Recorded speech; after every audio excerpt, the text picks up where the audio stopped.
Should you spend $1 on Die for Valhalla? I'm the Flannel Fox Tim Swernick, and I review Die for Valhalla on the Nintendo Switch.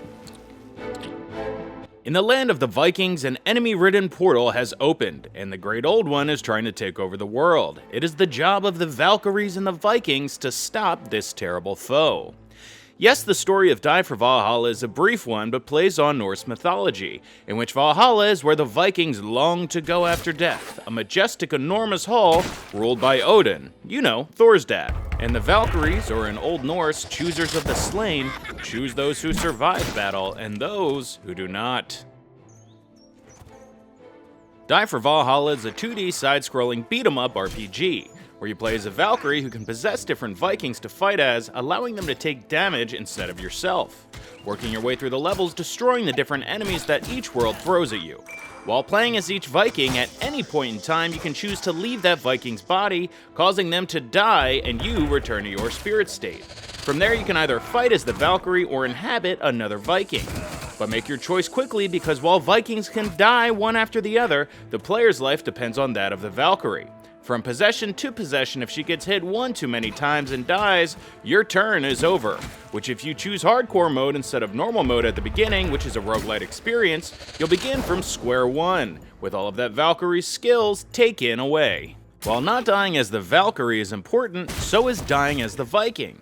As the title may suggest, these Vikings will die, and die a lot. Levels littered with tombstones or jumping off points to spawn a brand new warrior.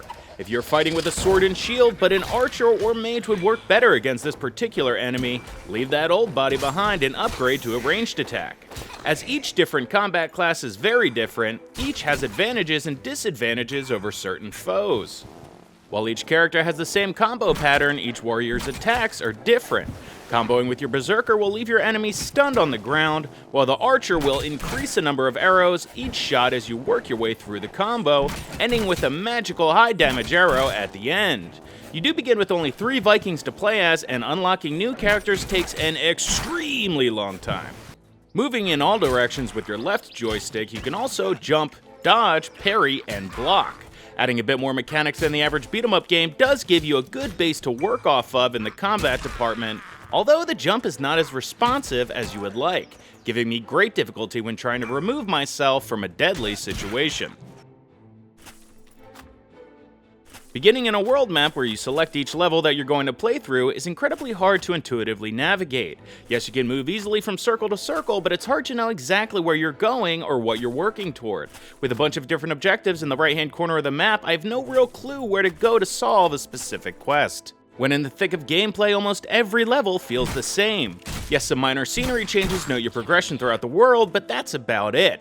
An exploding barrel in one level is an exploding mushroom in another. And yes, please defend another shrine. After hours and hours of smashing skulls and removing gigantic monster heads, I felt like I was forcing myself to continue playing, looking for the excitement that never came. In the midst of your fallen enemy, they will drop XP pickups, and once you obtain a certain amount of them, you can upgrade your Valkyrie. Upgrading consists of acquiring one new perk and assigning 7 runes to your stats. The perks vary from simple upgrades that increase an individual stat by a large amount, to increasing the speed at which you can possess a Viking, or a personal favorite, each third attack in a combo causes a bit of elemental damage. These enhancements are attached to each Valkyrie, and every Viking played by her will have these skills. Along with the perk choice, you get 7 runes to pick up, which simply upgrade your stats, attack, defense, health, and spirit, which is stamina. The rune selection is chained together, and when selecting, it's a fun little puzzle to get a hang of.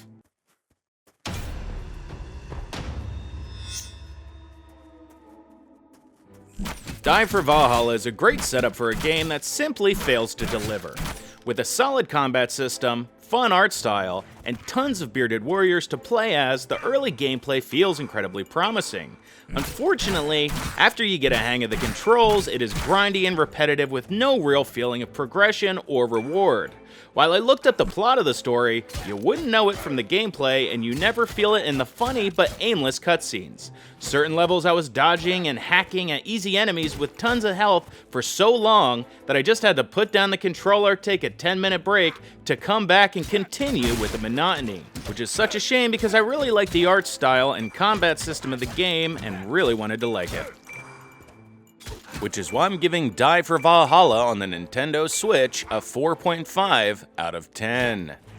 If you enjoyed this video game review, please subscribe to my YouTube channel, TheFlannelFox. Follow me on Metacritic and Twitter at TheFlannelFox. Be sure to follow and subscribe because the more followers and subscribers I get, the more codes I get, which means I make more videos. I'd like to thank Monster Couch for providing me with this review copy. Thanks for watching my videos, and as always, see you next time, Switchers.